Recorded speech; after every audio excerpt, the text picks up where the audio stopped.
Hey everybody, this is Awesome Fangirl. Finally, I made the Batman Arkham Knight review, which I promised myself that I would make. So if you have any comments and stuff that I can improve on in the comments below, that would be great.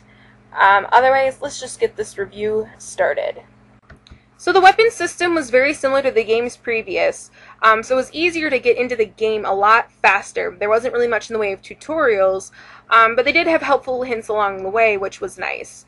The new suit was great. I thought it was cool to see an updated version of it, which really integrated well with the gadgets. I really did like the new gadgets as well as the old ones that were updated too. The only flaw was when it came to the Batmobile. I thought it was great to have the Batmobile as part of your gadgets to use in the gameplay, but at times it was a little difficult to control, and I thought there was way too much emphasis on it. While it was cool to drive it and be able to use it, I thought maybe they could have done a little without the car, because it just seemed there was a lot of car gameplay. The enemy challenge was nice. The variety of enemies were great as well. You had to really kind of think about who you were approaching to use, what kind of tactic to use, and I really kind of liked that because I liked the variety it kind of played out. I played on the PS4, so I didn't get much in the way of glitches. I do feel bad for the people who got the PC version, so sorry that happened. That did suck. Hopefully you'll be able to get your monies back at least. And then one thing is that the tank gameplay got really old. It just felt like there was too many tank battles. It was just seemed to be one tank battle after one tank battle after one tank battle, and as much as I thought having the Batman mobile outfit as a tank cool, it just didn't work well. The character leveling was pretty straightforward, similar to the ones in the game's previous. I also liked some of the new features that the gadgets had. I thought that was pretty cool. And the only flaw I found specifically was you could fight with the other characters. Like, you could play as other characters when you tag team. So, like, if you wanted to play as Nightwing, you had to tag team with him, as well as with Robin. I kind of felt like they missed an opportunity to have it be sort of like a party of people that can help you fight. As much as I like solitary Batman as the next person, I felt that they could have done a better party system almost, and you could have leveled up the other characters as well as Batman. So I think they kind of missed out on that. Otherwise, I mean, the gameplay with the character leveling was pretty good in general. So the game mechanics were similar than the games that had preceded it, which by itself was original. And so there wasn't much in the way of differences. I mean, there were some differences that were great. I did like the fact that the gliding system, where you can glide as Batman farther than Arkham City, I thought that was really great. It was a little easier to control. So I thought that was pretty cool because I could like easily glide to building. So I thought that was great. Again, the only flaw I found when it came to game mechanics was the Batmobile. It just got really irritating when I was driving it. I would find it be like I would try to, steer it, and if I even overcompensated a little bit by accident, it would just totally do like a 360 and I would crash. So I felt like they could have done a better way of handling the car, because it still felt like I had to go like fast, but also had to be careful at the same time, and that just got frustrating.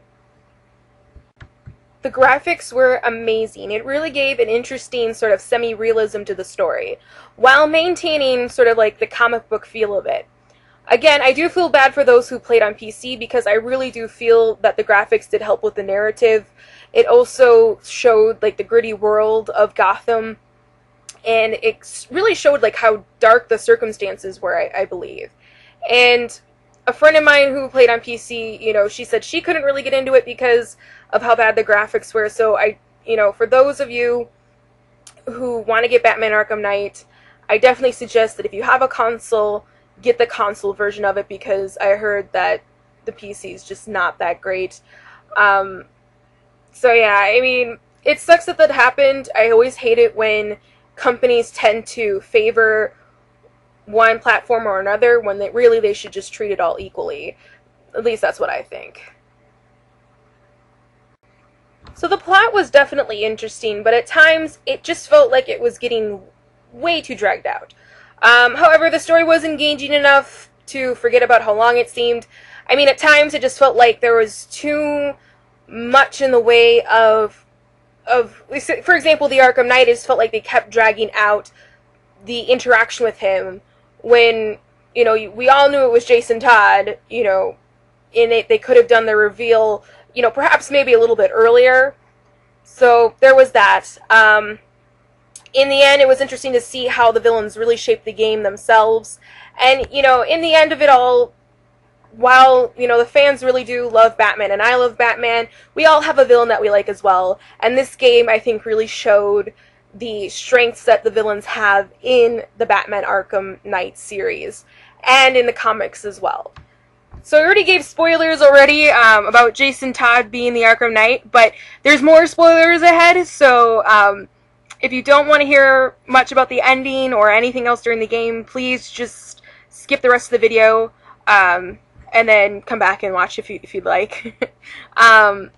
Anyway, so the Joker came back. I was really surprised that he actually came back. I didn't think that, since Mark Hamill said he wasn't going to voice him, I didn't think that he would come back too as voicing him as well. So I thought that was pretty awesome. I also like the character interaction with Joker and Batman. It was really creative and different. I like how he kept popping up, and he was just like, almost like Batman's demented imaginary friend. You know, when you're little and you have that imaginary friend that interacts with people around you, it's almost like that, like just this demented imaginary friend. And I thought it was really great to have that sort of interaction between them.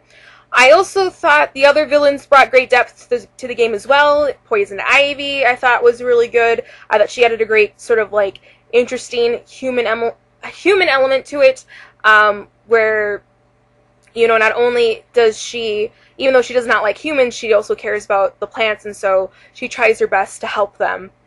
And I also like the surprise boss of Deathstroke. I thought that was pretty cool. And I could tell who the Arkham Knight was from a mile away. I was a little disappointed that it was Jason Todd.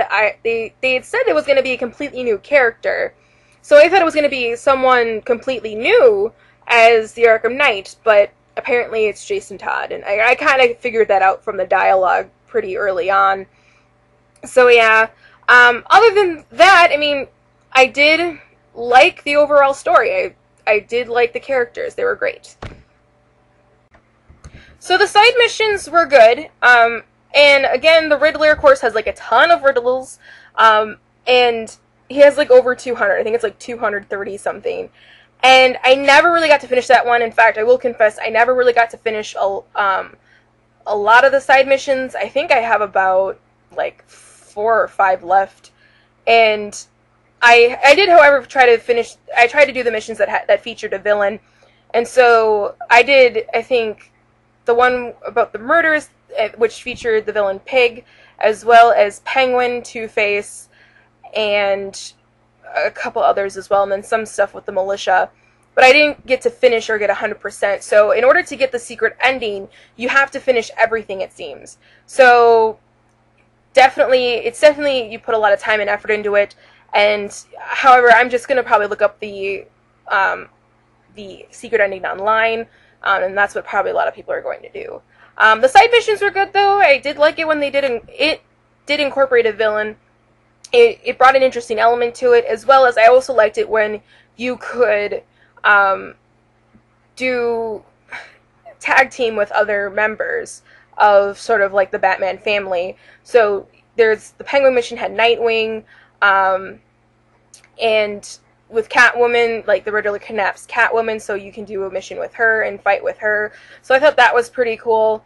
So that's pretty much it. I mean, I felt like maybe there was too many side missions, but at the same time, you know, I think it definitely adds more to the open world element to it, which, of course, Arkham City did really well in, and so I think they're trying to recreate that, and I thought they did a good job doing that. I think they definitely did what they had set out to do.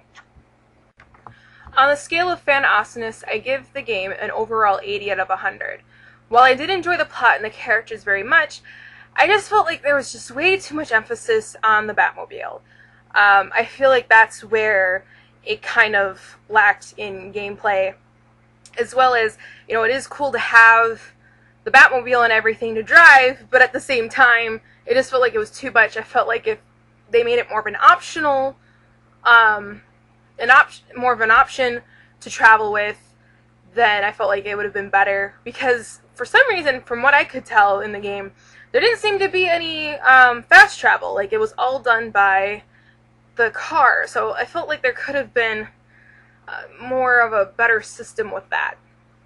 Also, I felt like the Arkham Knight was a little bit of a letdown that it was Jason Todd. I was hoping it would be more of an original character, but oh well, beggars can't be choosers. I didn't mind Jason Todd, I just felt like they could have been a little bit more original like they said they would be. Anyway, that's it. So, thank you for watching my very first review. If you have any helpful comments of anything I can do to make the video a little bit better, please leave them below. Otherwise, you guys just keep doing what you're doing. Fangirl out.